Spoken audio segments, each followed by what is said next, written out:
And we're back with another episode of the Lakers Fast Break Podcast. This is Snack Pack on your day off. It's Gerald Glassford coming right back at you here from Lakers Fast Break. Pop Culture Cosmos, where we cover the latest news and trends in pop culture each and every week, twice a week. Wherever you get your podcasts, don't forget to go ahead and check out the Pop Culture Cosmos this weekend because I've got more great stuff coming at you. We're going to be talking Godzilla X Kong.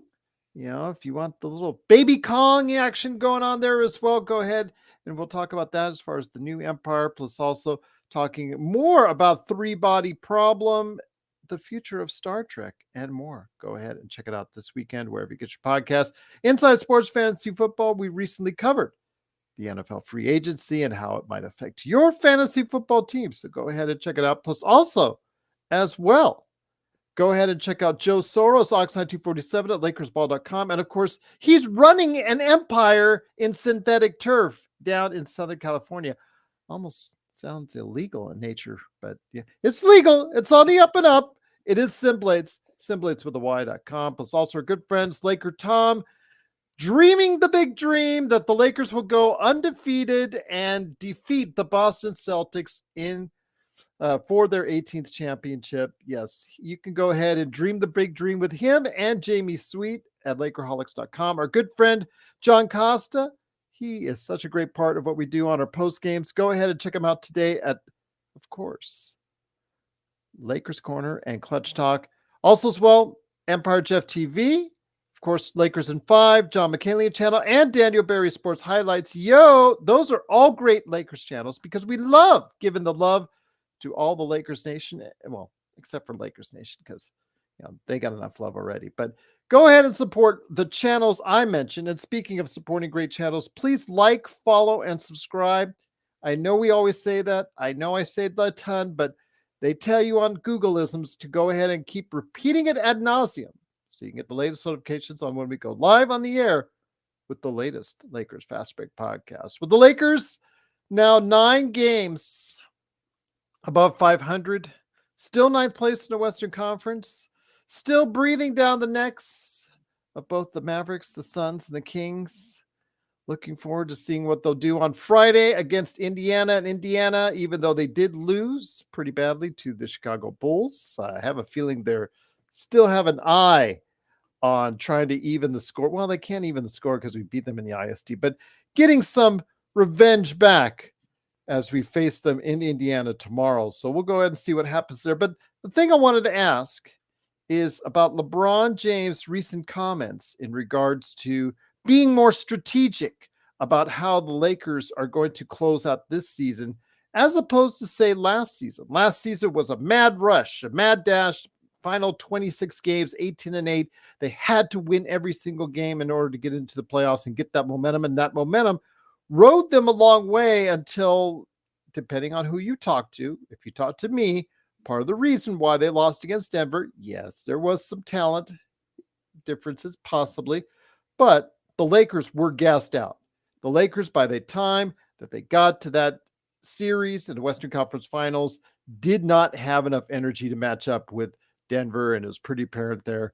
So what could they do this time around to prevent that? So one of the things they may do is go to a more strategic outlook as far as taking care of LeBron's ankle. So that might be more LeBron missed games in the final 9 games of the season. It might be more Anthony Davis resting DNPs for the rest of the season. Does this sit well with you? Does this sit well with us? Is this a smart move?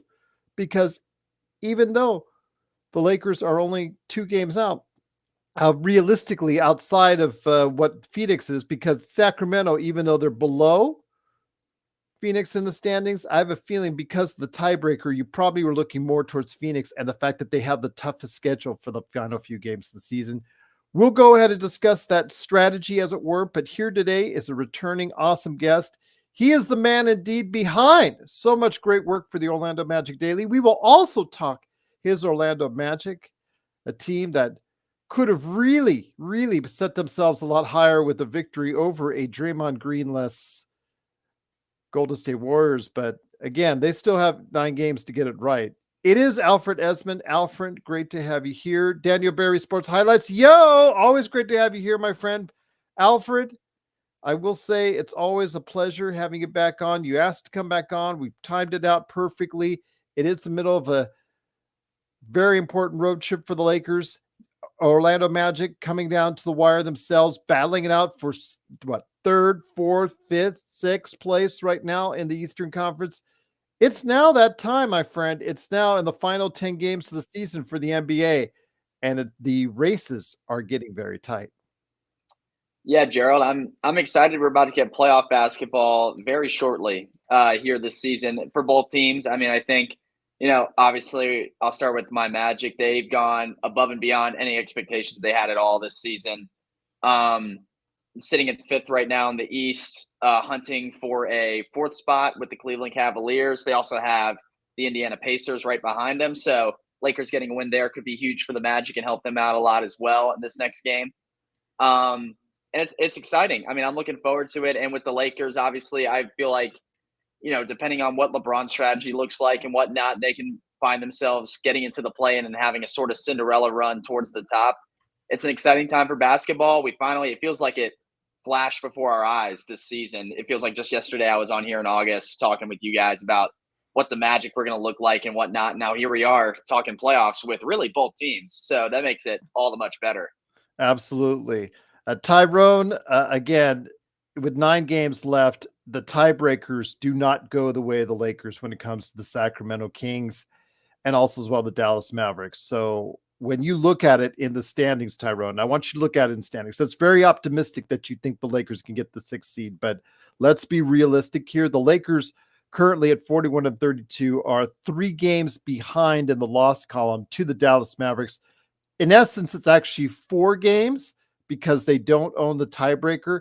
And with Sacramento, they're 2 games behind in the loss column there as well, which essentially, because they don't have the tiebreaker there, is 3 games as well. But the team, Alfred, that they do have an advantage over because their play in the IST, and you could thank the IST for this, which I don't like to thank the IST for much, especially because it kind of derailed the Lakers season for a little bit, is the Phoenix Suns, because they do have the tiebreaker on them.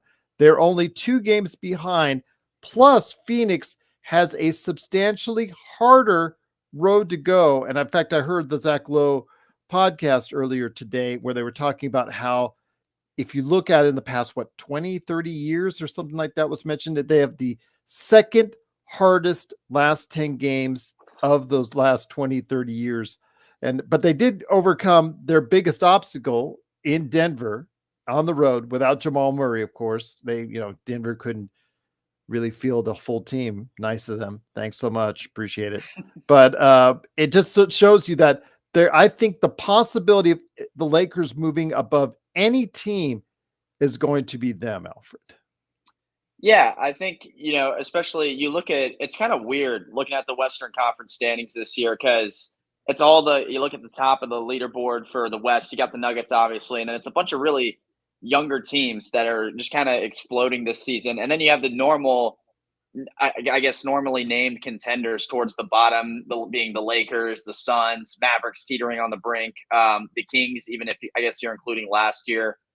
I think it's very tight. A lot can happen over 10 games. The Lakers don't see the Suns anymore this season, but the fact that they just have that tiebreaker now being, what is it, 2 games back? Is that what you said? They're 2 games back in the loss columns. They're actually it's Okay. 2.5 overall, but I look, like Joe says, always look at the loss column, and I have to agree Right. with him on that. I don't like to agree with him because it just feeds his already momentous ego that much more.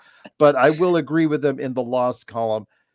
And if that's the case, I can understand that again with the fact that if you look at it on the surface, the Lakers do have a viable chance to overtake Phoenix, depending on how you look at the schedule going forward. The Lakers have a lot of East Coast teams. Toronto's lost 12 in a row. They're playing Washington. They've got a lot of teams that they can easily beat if they set their mind to it. But you heard the comments from LeBron James. It was posted out there by all the reporters on Twitter yesterday, but was also previously mentioned by Chris Wallace in exclusive during the Milwaukee game that LeBron James said he's going to be more strategic and that the Lakers are going to be more strategic about how they approach the last and final 9 games of the season, i.e., meaning we'll probably see some more DNPs by LeBron, AD, or both of them. We've seen before that this will allow other teams to go ahead and be able to solidify their spots, which would probably more than likely, if that's the case, and you have LeBron AD, and you can't expect the same kind of success you've had over the past couple games each and every time. The Lakers have a good record without them or one of them in the lineup, but it's not perfect by any stretch of the imagination. But let's say that they are going strategic going forward. Where do you see the Lakers ending up? Do you see them actually pulling ahead of Phoenix, or do you see them more solidifying a ninth place spot? Yeah, it's very difficult to tell. I think if I were them, it's not a bad idea, obviously, and I like that you mentioned the playoffs last year and them getting gassed out once they got to Denver in the Western They were Conference gassed out. Finals. I'm not using that as Yeah. a total excuse because talent-wise, obviously, when you throw Jokic and Murray, that's Mhm. as we saw, a championship combo. But I think the Lakers, had it been, had they not gone in there as tired as they did, I think they would have put up a little bit more of a fight. But that's just me. Right.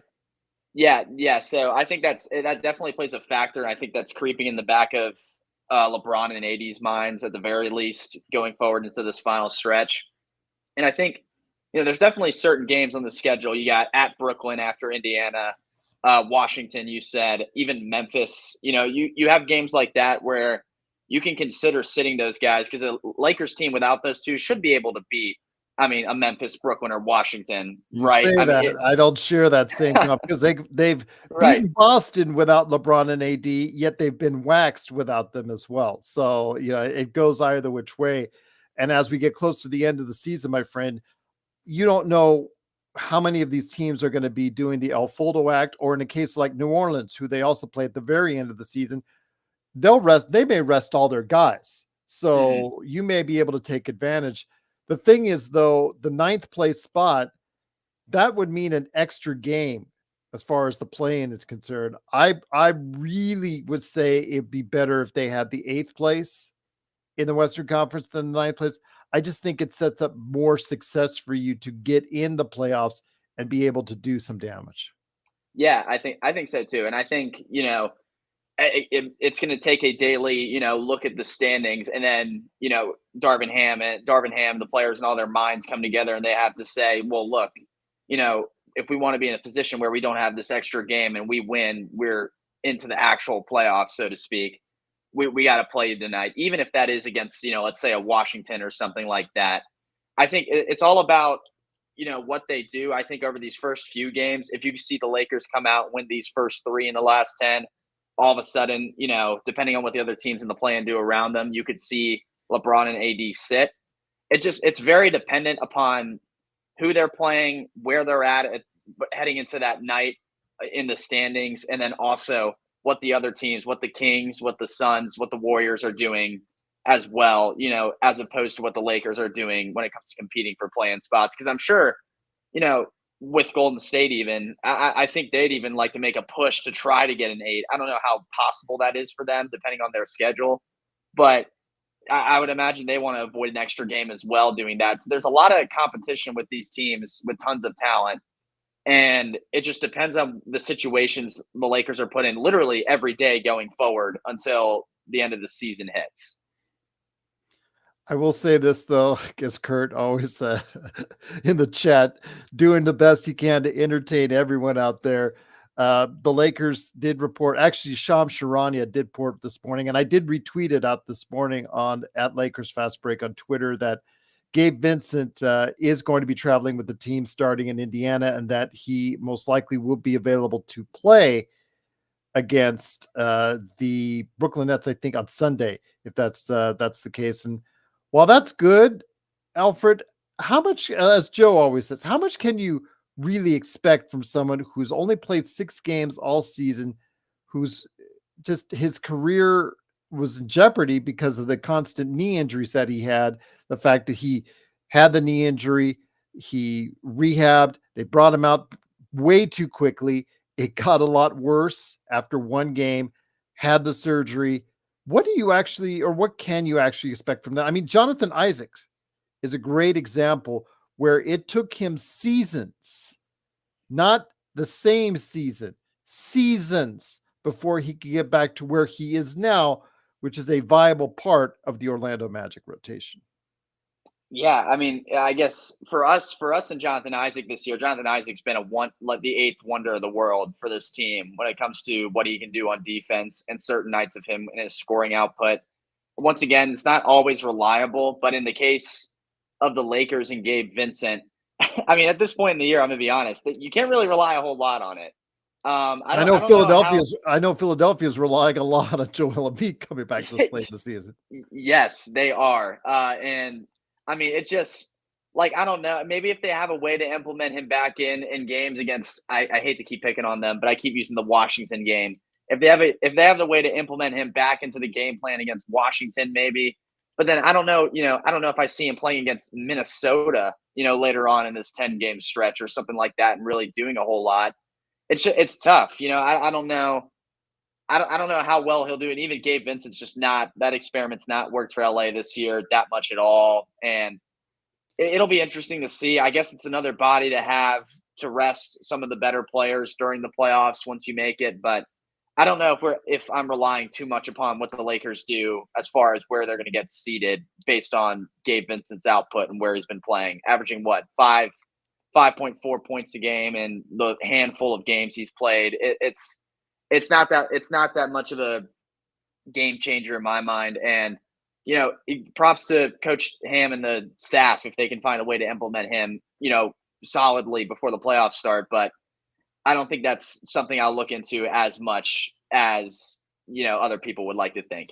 Plus, also as well, Spencer Dinwiddie, after getting bought out by Brooklyn, or actually by Toronto, after he was traded to Toronto from Brooklyn, it took him a while to get to, with the Lakers. Just had to find his sea legs per se, and he's really in the past 3 games found a niche with the Lakers, and he's produced. And not only on the offensive end, but he's been providing at least some decent defense for us at times, which has been very much appreciated for a team that sorely needs it on the perimeter. So, yeah, I don't see how much Gabe Vincent actually helps us, seeing how, new guy.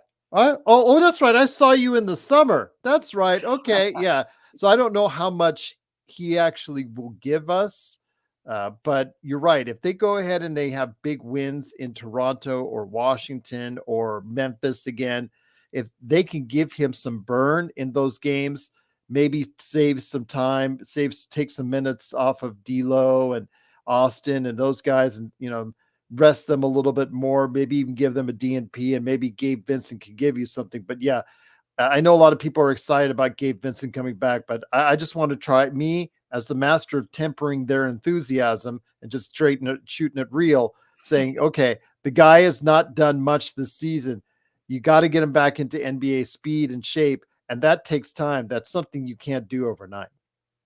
Right. Yeah. And especially not over 10 games heading into a playing spot where, nothing. I mean, the playing tournament's tricky because nothing's guaranteed. I mean, it is the playoffs by definition, but in all honesty, you're trying to work your way in and get to a point where you compete for a title. And that's just one step in the process. And you're not going to be able to have Gabe Vincent, who's played, a good amount of minutes over the course of more than likely less than 10 games, come into a playing game where you need to win. You need to win the basketball game. And I think it's tough for the Lakers. It's kind of like why they made that move for Dinwiddie in the first place. I can't remember what game it was.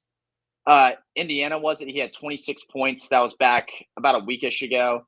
He looks very, he fit in very nicely with the team and whatnot. I loved what he had to offer, especially getting him out of Brooklyn was very much necessary for both himself and the Nets as far as their own rebuild goes. So I think that's why you bring a guy like that in there for guys like Gabe Vincent, who's not necessarily playing as much this year.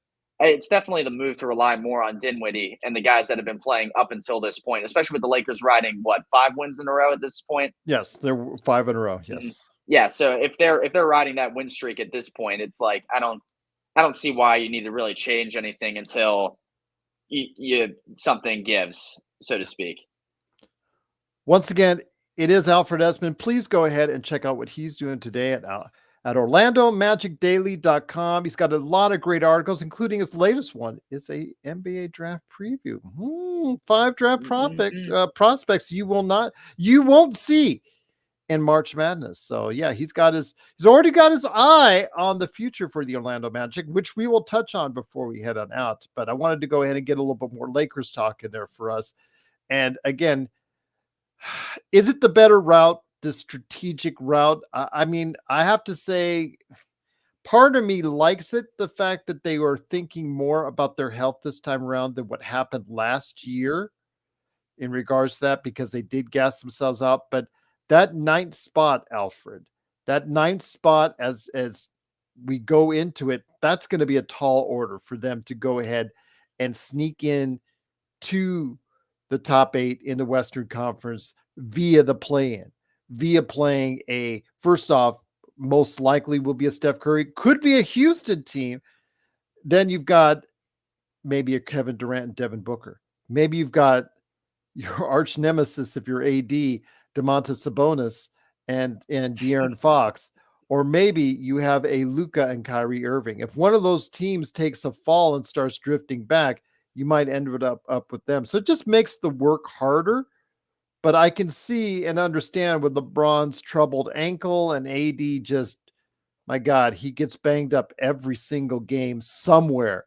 He gets hurt all along the game, but he's gotten it out, and I got to give him a lot of respect for it. So I guess I could see where they're coming from as far as being strategic. I just think when they say those things, they're setting up for the fans to say, you know what, we're not going to be able to go ahead and go all out and do what we can to push it as fast or as hard as you think we should.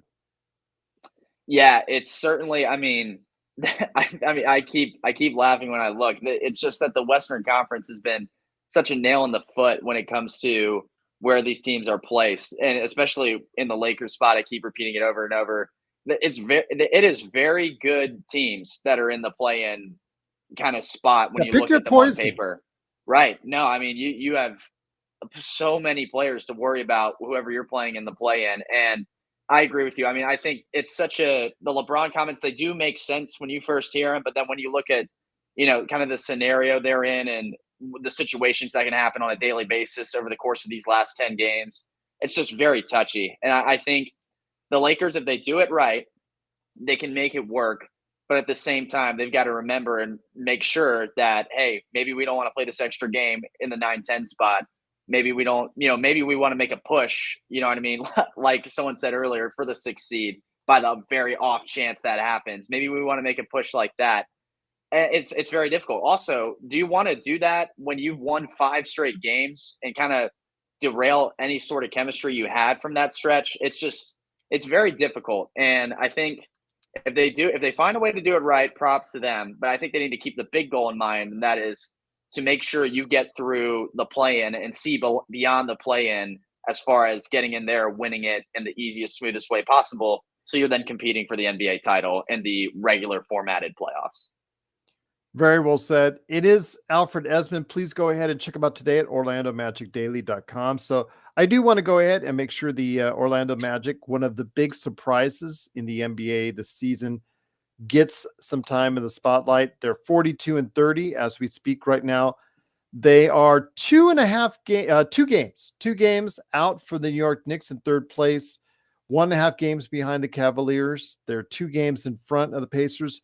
With 10 games left, Alfred, I don't want to say it's pretty much a sure thing that they have 5th already, but a Lakers win over Indiana tomorrow might help seal that.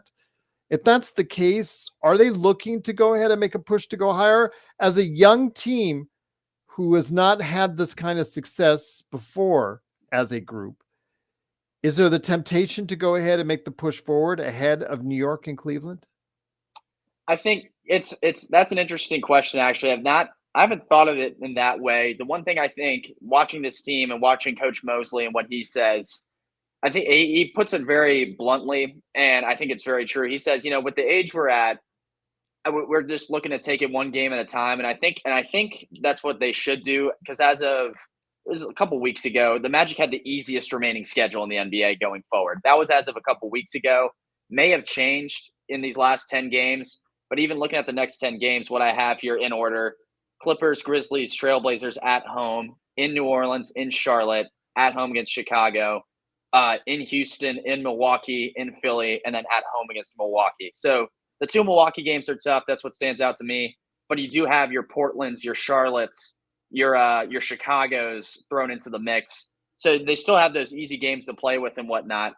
I The think, at Houston, though, the Clippers might be tough. Depends on which Clippers team you're going to get, but the at right. Houston, I think, could be that would be a tough one to play. Yes, they are on a tear right now. I mean, Jalen Green's a one-man wrecking crew with what he's doing, and they're right on the Warriors' behind for that 10th spot. I mean, it's getting close with them, but I think for Orlando, they need to make sure they take it one game at a time. Like, I think that they can't get too far ahead of themselves. I think they put themselves. I mean, you said it best, and I think everyone watching would agree. They put themselves in an unbelievable position we would not think they would be in at this point in the season. And they can really make they're not in a position to win a title by any means at this point in time, but they're in a position to be pretty competitive, I would think, in however many playoff games they play.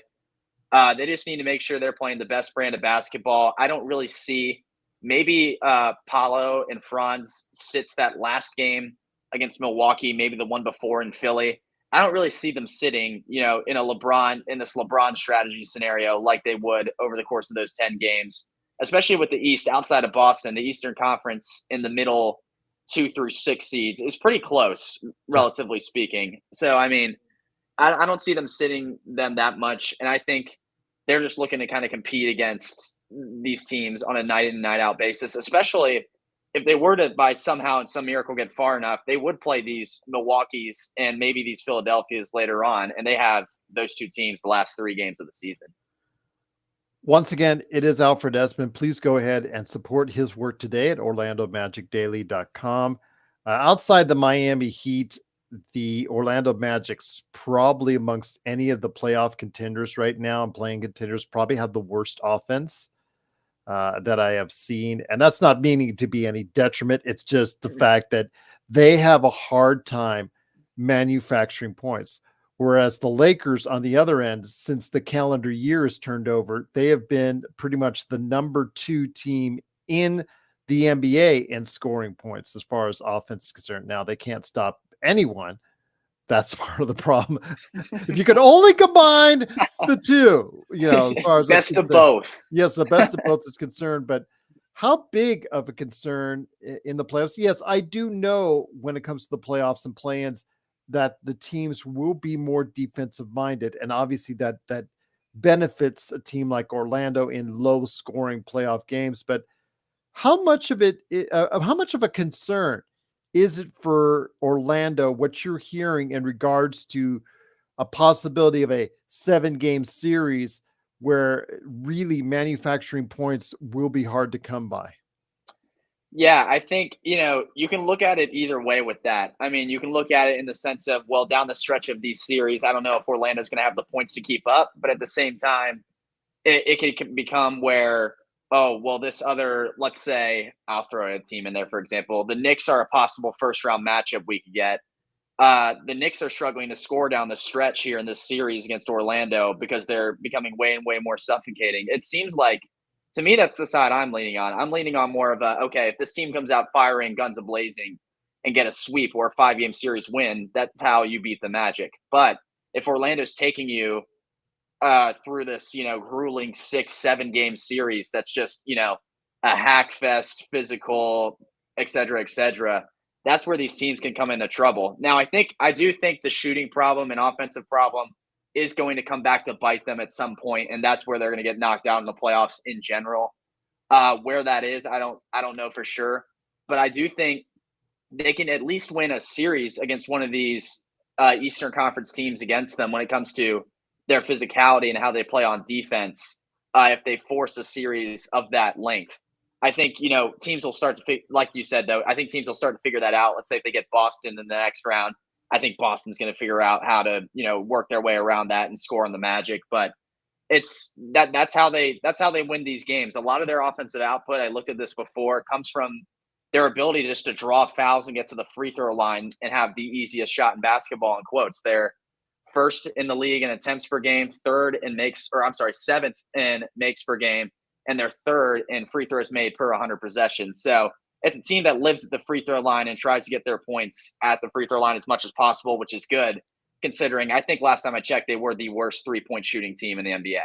So it's interesting to watch because it does seem like they don't have the offense to go ahead and win a lot of playoff games into the way later rounds. But again, if they take a game or even a series and just make it long, grueling, and physical and boring for a lot of people to watch, a lot of NBA fans to watch, that's where they're going to win these games. And I think they can do that against some of these teams and opponents they'll possibly get in the first round.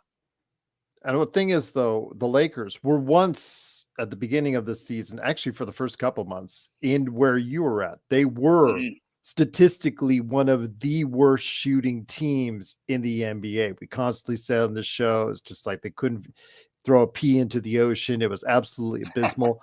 But they found the stroke. And the thing is, they're not taking an abundance more than what they were taking when they were that bad. What they're doing is that they're just much more efficient at it, which is causing a lot of issues for the other team. And also they're getting back to also what they did, the Lakers were when they were successful, meaning transition and free throws. They're now getting back to the point where last year they were historically so over anybody in regards to the free throw disparity that, obviously a lot of people in the NBA were saying, hey, it's the refs got it rigged, et cetera, et cetera. Well, they're now getting back to that point once again, as far as their free throw disparity over other teams. So offense is now seemingly a key for them. How well will that be for them coming in the playoffs? We'll have to wait and see, because again, they will have to translate that 3-point success they have found, because they're now one of the top 10 NBA 3-point teams out there, with 3 guys that are in your rotation that are shooting above 40%. But it's how you do that in the playoffs is going to be a key. And of course, when you're playing at a 9th seed, which statistically still they are most likely to fall on, it's going to be a harder road to climb. So they need to consistently shoot at that level in order to go ahead and advance, Alfred. Yeah, I think so too. And I just looked, I mean, the scoring output from them has been unbelievable over this stretch. I think they've had 125 plus in 4 of the last 5 games. Yep. So, and usually, like you said, sometimes that kind of scoring output comes with, well, the defense lacks a lot. That's what we saw from teams like Indiana from a little bit, from Atlanta for pretty much this entire season. I mean, it's just interesting to see, and it's worked for them thus far. I just think, maybe over these next 10 games against some of these teams that are, going to be a lottery pick like Brooklyn, Washington, Toronto, and whatnot, maybe you're looking for like a good defensive shutdown game where you hold them to under 100 points or something to kind of level out the balance of both defense and offense. And that puts you in a good position, to be competitive, especially in one game, one win and you're in scenarios in the play-in tournament that you will get. Once again, it is Alfred Ezman. Please go ahead and check out the great work he's doing today at OrlandoMagicDaily.com. And make sure at the end, I will give him an opportunity to plug everything that he's doing, because he's all over the sports world. And that is Alfred Ezman indeed. We were joking before we went on the air in regards to his future or whatnot, and how his future may already be destined in so many ways, whether he likes it or not, in regards to who he commits to for university studies. But I'll just leave it at that. But before we head on out, my friend, I wanted to go ahead and ask your thoughts on the NBA as a whole. We're getting down again under the last 9-10 games of the season. Of course, we got the final we've got the Sweet 16 going on right now. But when it comes down to it, there are a sweet 20 teams in the NBA. Who are the surprises coming down the stretch for you that you think people need to keep an eye on as we head into the play-ins or playoffs? Not all season long. That's great if you're a good team playing well above your head all season long. But who is interesting to you as we head into the play-in and playoff scenario mix?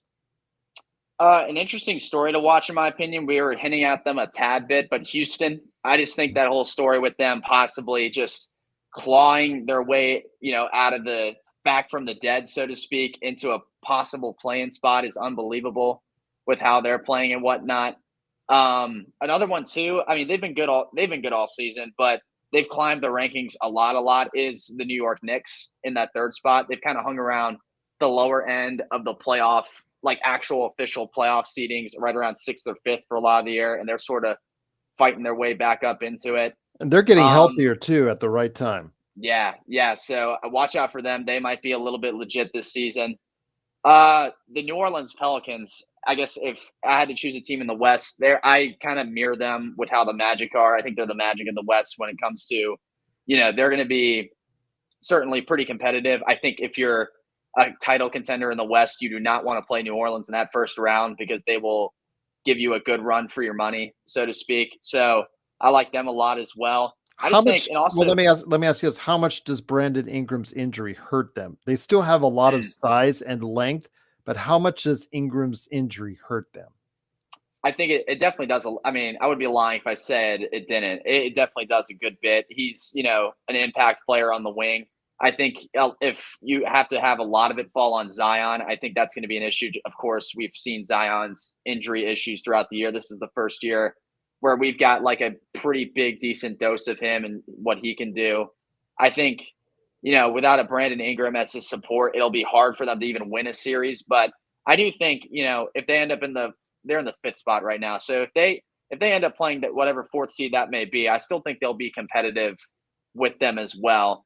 I just think he definitely does not prevents them from having a long playoff run like they could, but I still have them as a hard team to play against, and they've given some teams some fits. I mean that they've had in wins, so they'll be an interesting team to watch. But certainly Brandon Ingram with his shooting and his dynamic scoring off the wing that he can provide, it's a big miss for New Orleans and a big hit for them in any playoff run they could have. But if you can get Zion to play Mm, at a Zion level right. consistently over a 7-game period, that could be very enlightening for them. So I don't want to underestimate anything that they're doing because again, they can throw a lot of size and length. Troy Murphy the third, it's just absolutely sensational. I think he's a superstar in the waiting. If he's just got to pivot a couple things together, but he really looks good. Herb Jones is, oh man, the guy plays incredible defense, but he can't shoot. But he's shooting now. So Yeah. yeah. Yeah. So they've got some size and length to throw at people. So definitely don't want to underestimate anything that New Orleans Pelicans is doing at this time around, even without Brandon Ingram in the mix. Certainly. And then I'm looking at the standings too. I guess in general, the spot the Lakers are in, those four playing teams, if it stood and ended today, that would be an incredible play-in tournament just from an eye candy perspective.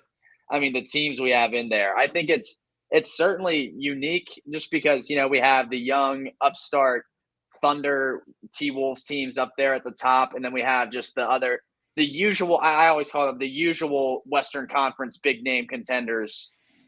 In the play and fighting to get in and stuff. It's interesting. It's been an interesting NBA season.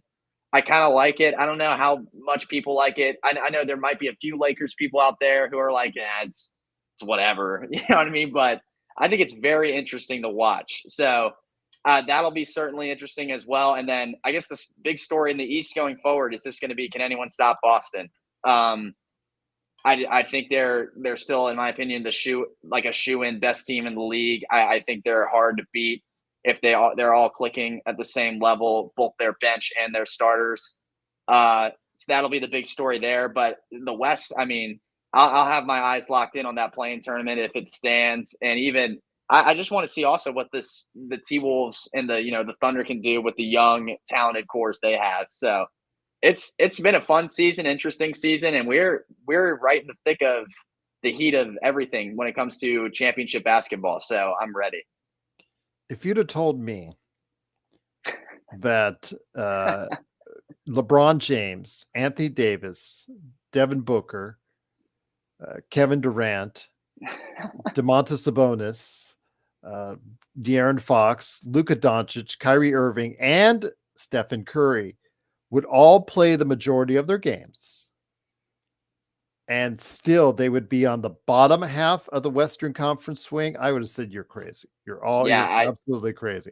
It's still hard for me to fathom what I'm seeing in the Western Conference. Yeah, it's insane to think about, and I mean, you can't forget either. I mean, Jalen Green and his Rockets buddies are coming up to the door for the party, knocking, asking if they can come in. So I wouldn't have guessed that either. I would have still said they were, a top five pick, bona fide top five pick team, and here they are, creeping in as well. I just, I think it's very cool to see, very interesting to see. The NBA may not like it rating wise and whatnot, but I think the ratings for those playing games are going to be through the roof if it stands as it is. And we just got to watch what those teams that you named, we got to watch what they do because there's still a lot that can change, especially with how tight that play-in scenario is in the West in the last 10 games. So one of the last things I'll ask you today, and this again is Alfred Ezman from Orlando Magic Daily. Please go ahead and support what he's doing today at orlandomagicdaily.com. One of the back teams, and of course, lurking around in seventh is, of course, the ever-present Miami. We don't really care about the regular season. We'll show up, after the calendar hits April. We'll go ahead and hit there. But which of these teams on the bottom half do you think? I'm not saying will beat or surprise a Boston. I'm putting that on, but Milwaukee. I think Milwaukee, that was my preseason favorite coming out of the East, which is obviously for me right now shaky after what we saw against the Lakers. Mm-hmm. But which of those teams on the bottom half of the bracket can surprise maybe a 2, 3, or 4 seed and make it farther like Miami did last year? Yeah, I think certainly you never know with Miami. We'll have to see what they do. But that's the easy pick. If I got to take a little bit more difficult of a pick, if you'd consider the Indiana Pacers you bottom half team, I'd do it a 6 maybe. I'd say them. I just think, if they're one of those teams, we talked about it, their scoring output at certain points during the season was ridiculous. And even if they don't play defense, that's something that Milwaukee and I guess the team in the third spot right now, New York, would struggle with keeping up with if they got into that kind of shootout style of basketball.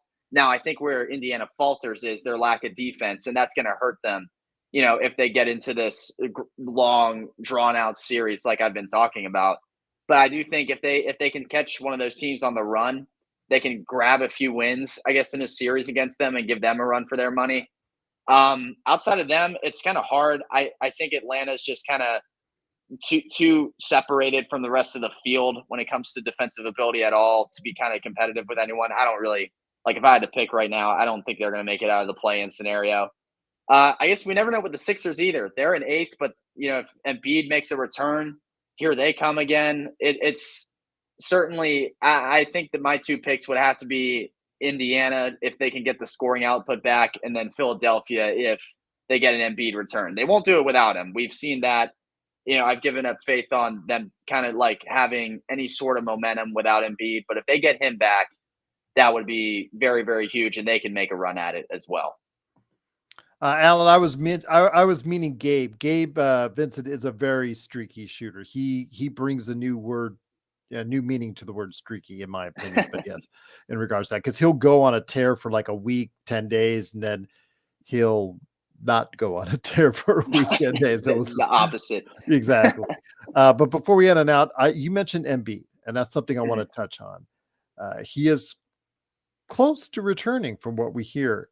Let's say he gets about 5 games left. Now, we've seen before where he plays through an entire season, goes on that MVP push because he wanted that MVP. He desired that MVP and he got it.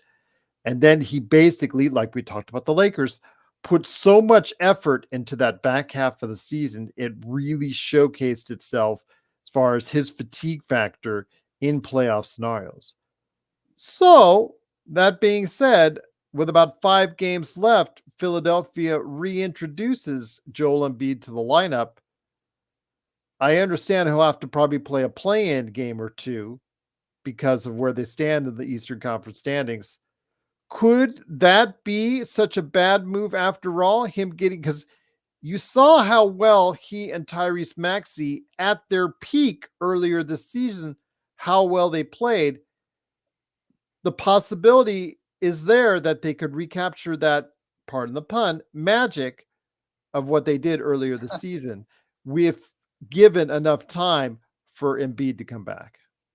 Yeah, it is so funny too. I just pulled up their schedule, their remaining schedule. When you said when he comes back with 5 games left, let's say that scenario would happen. The last 5 games of the season for the Sixers are honestly a joke. You have in Memphis, in San Antonio, Detroit at home, Orlando at home. I think that'd be the most challenging of the 5, and then Brooklyn at home. That would be 5 pretty good tune-up games for Joel Embiid before he gets back into a play-in scenario or even playoff scenario whatsoever. So if that were to happen, the Sixers obviously don't have that tough of a remaining 10 games left. It is very likely they'll end up in the play-in scenario. With the kind of teams that are in the play-in as well, outside of a hot Miami Heat team you get at this right around the 7th spot, you have Chicago and Atlanta. I don't think they're going to be able to compete with Joel Embiid whatsoever in the play-in if those were the teams.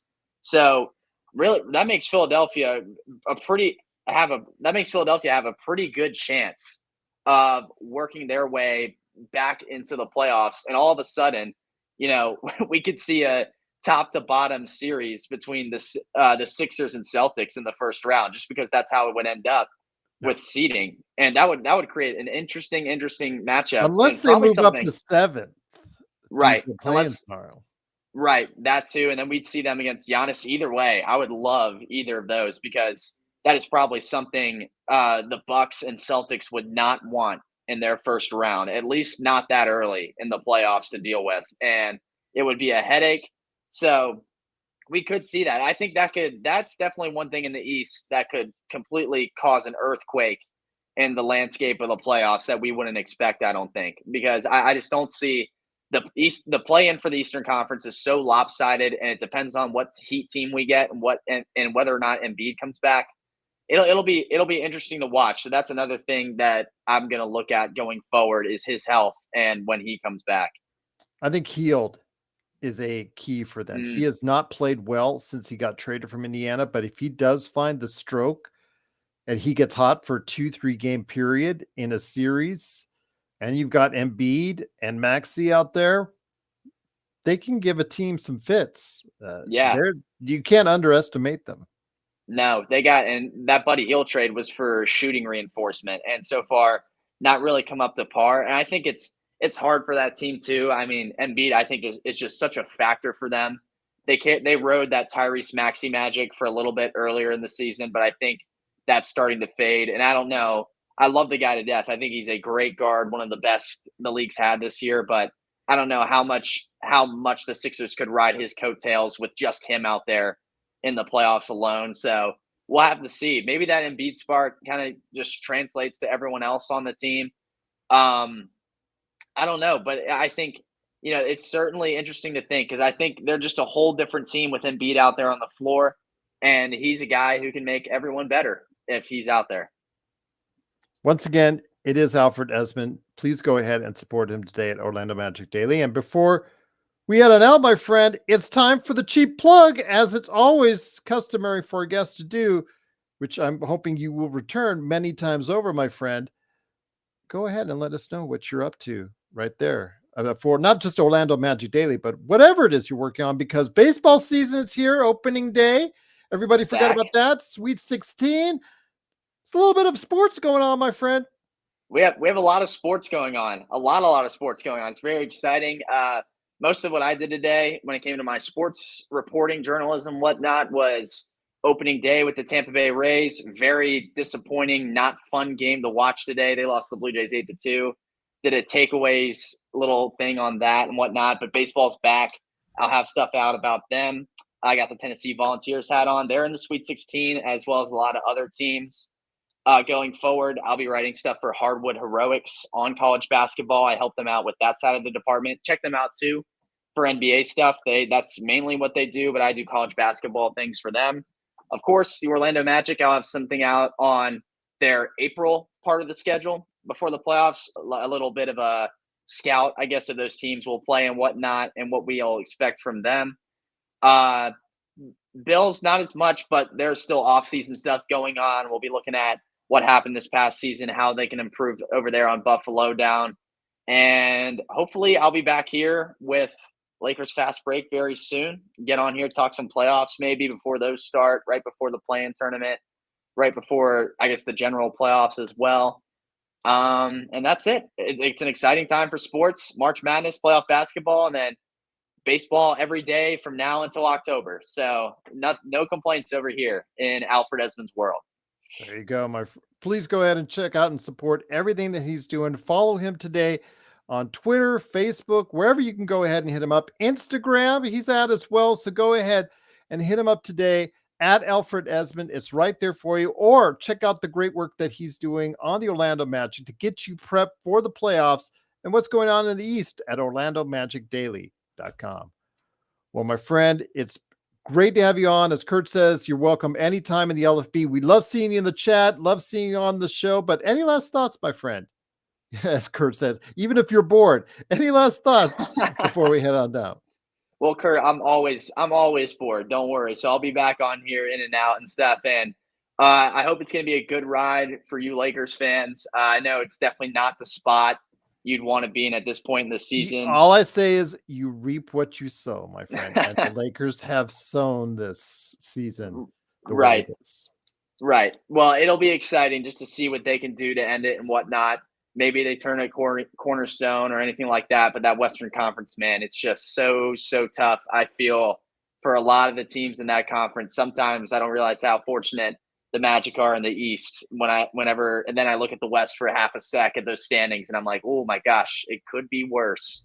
So honest opinion, would the Magic be in the top 10 in the Western Conference? I think they'd have, let me look and see. I think they'd have. Are they better than Houston? Let me ask you this. I think we're a better team than Houston. I'm going to give us the benefit of the doubt on them.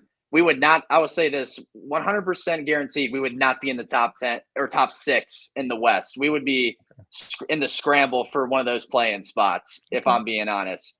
Okay. But we've benefited from that from being in the East. But it's exciting. I'm excited for both teams. Just very interesting. It's good to have both teams in the playoffs so we can just talk more. That's really what I'm happy about in general. And that's really it. I'm just excited. NBA playoffs almost here. Absolutely. And I'm hoping for long playoff runs for both of our teams. It is Alfred Ezman. Please go ahead and support him today at OrlandoMagicDaily.com and, of course, on Twitter at Alfred Ezman indeed. So truly appreciate your being here, my friend. Glad to do anything for you as far as NBA, talk on sports. You want to stop by, chew the fat on the NBA draft, NBA playoffs. Doesn't matter, my friend. You can always stop on by. You're always welcome. Always great to have you here. And thank you, everybody in the chat, the best Lakers chat room that's out there. We'll be back tomorrow for our live coverage. It is the Indiana Pacers coming up tomorrow. Pre-game. During the game with the simulcast from playback.tv, Lakers Fast Break. Of course, the best post-game in town. And you know Joe Soro. Will he be drinking some more Costco vino? Or something a little bit harder? That's going to be up to him. We'll find out on the Lakers nightcap as well. Oh, there he is in the chat as we're leaving. Typical Joe, but he's not hiding. No, he never hides. He never hides. Believe me. When you call him out, at least he answers. But it is, of course, the Lakers Fast Break. Thanks so much again for watching. We'll be back for a full day's coverage of the Indiana Pacers with the Lakers heading into Indiana to go ahead and face off against them. Will they continue the winning streak? We'll go ahead and check it on out. It was something that Kurt said. Ox 1947. Look at the chat. Scroll up, my friend. Scroll up. But yes, will we go ahead and be able to go ahead and finish off the road trip strong with a win tomorrow at Indiana and even more this weekend? We'll find out. But stay with us always right here at the Lakers Fast Break Podcast.